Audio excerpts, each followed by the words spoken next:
3 years into my 10-year sentence, 3 years in, and I'm still looking for any way to dull the pain of the fact that I ain't getting out. I ain't gonna see no family. The tables aren't gonna turn for me, although we always have hope that our appeal is gonna get picked up and we're gonna get that call and we're gonna get kicked out early. Or the point system's gonna change in our favor, or they're gonna drop all violent strikes, which is gonna cut our charges in half. Every year throughout the penitentiary in Cali, there's these rumors going around. They're dropping 85 to 65. 85% is when you're there for a violent crime. I was there for a violent crime, so I did 85% of my time and caught more time in there. So the fact is there's always these rumors that they're gonna drop the current percentage for violent crime down to another lower percentage, and we're all going to get a time cut. But that shit rarely happens. It did happen a few times in there by them letting certain level of inmates go to camp, which cuts your time down to about 30%. But anyways, let's get to the story. The story is that the demons come down the hardest on those that shine the brightest.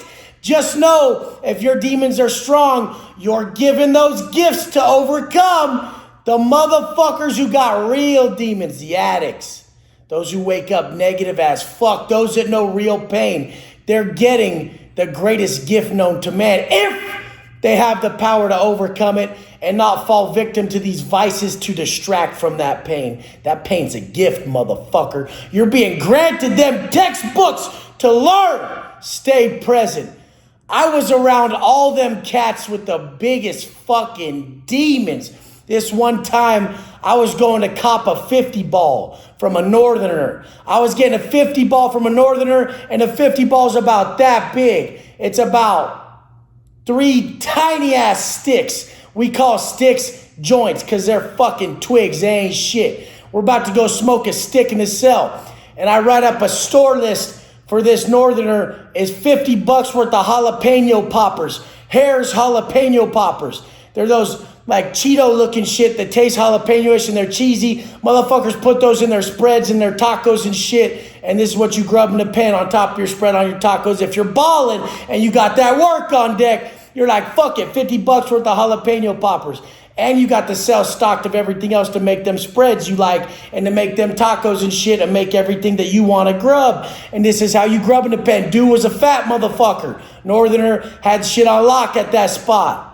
But they were on lockdown at the time because there were Southerners in the building too. And at this prison, they wouldn't let them program at the same time because of past altercations and shit. But anyways, me and the homie, the Southside homie, Stranger, Robert Coffin. What's up, homie? Me and the homie Stranger from Rancho, which is a hood in San Pedro, we're about to go in the cell and smoke a joint. And then here comes my OG, grinding the shit out of his job.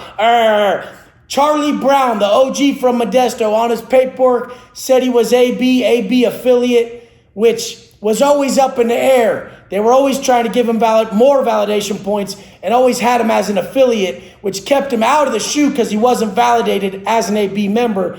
But yeah, they had him on paper as an affiliate. This dude held the 500 club at Folsom, old Folsom, deadlift squat bench when they had weight. He's on his third fucking 10-year term. Motherfucker's like 52, 5'6", fucking 240, 23-inch arms. Beast, one of them old school super cons. Charlie Brown. On this case, he got rolled on. He's sitting there telling me that they planted a teener on him. That the Modesto cops planted a teener on him, which is a fucking like a half-eighth of meth. So a teener, you know, whatever. And then the fucking dude gets busted for that, and they give him 10 fucking years because his prior charges. His prior charges fucking were just nasty. Murder, attempted murder, the whole fucking nine. We go in the cell. Me, Robert, fucking Stranger from Rancho. He got 14 years for 3 fucking murders. And then Charlie Brown. We go in the fucking cell and we roll up a stick. I got some batteries. I got some blades. I'm rolling up with a fucking Bible paper. And I'm fucking sitting here twisting this shit. Boom, boom, boom. I get it lit and we just start smoking. You guys don't realize when you're 3 years in and you blaze up in prison, it gets real as fuck. You start to either trip or you get way chill. I would actually just finally chill the fuck out. Was it the best route? No, because I had to learn shit. And that's how I realized that wisdom is observation.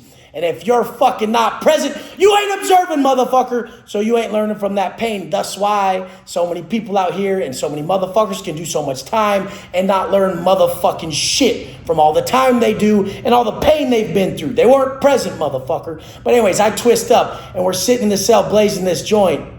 And these motherfuckers, they just start telling murder stories. Charlie Brown goes into this story about how on the day before Christmas, he's out front of his mom's house. And it's a race riot on the streets of Modesto. I'm like, Charlie, are you fucking serious? Charlie, a race riot on the streets. He's like, yeah. I'm like, dude, you're a fucking nutcase. No, there wasn't. He's like, yeah, there was. Like at this time in the fucking early 90s, there was. And they were at my house. And he's out front of his house with a fucking machete. And there's a bunch of people about to kick this shit off. And his mom comes out and she's like, Charlie Brown, no! And this is Charlie telling me a story. He's got those little fucking gangster ass, what are they, KDs, these old school glasses that the old school white boys wear.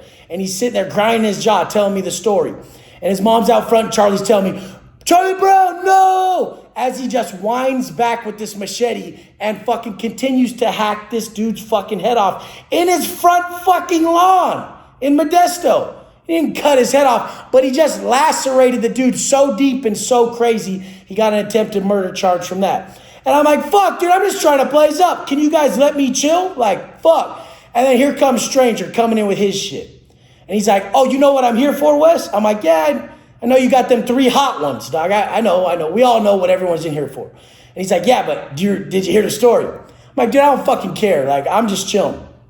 And he's a white boy, but he's a homie from a Southside hood, Rancho in San Pedro. And he starts telling me a story about how he murked these 3 dudes. And he had their credit cards, their IDs and shit when he got picked up. But how he got picked up was that some of his enemies found him at the Jack in the Box. And this is during the fucking daytime up there.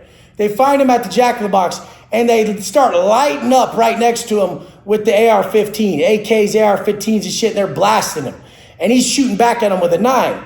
And he goes to open the door to get back in the car with the 9. And he's pulling the door open and he's running to jump in. And he shoots himself in the fucking nose. And it just fucking skids up his forehead and blasts most of his nose off to where it's just shrapnel. And he had a fucked up nose, but it didn't look that bad. So they saved him pretty good at the ER. He finally had to go fucking turn himself into the ER so he didn't fucking die. But that's how he got caught on these hot ones. He had the fucking IDs and all the shit on him when the cops came. And they're like, listen, dude, what the fuck is this Cowboys and Indians shit at the Jack in the Box, homeboy?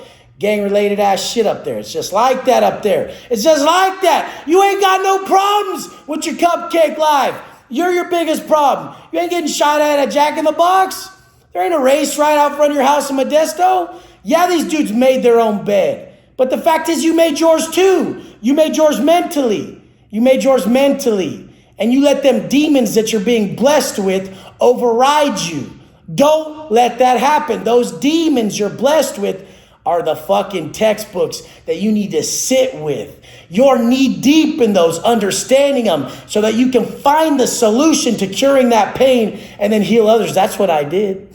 And the solution's action, motherfucker. It's going straight into deliberate action and reflection. This reflection that we do and these steps we take are what cure our internal fucking issues and that turmoil that were created by these demons.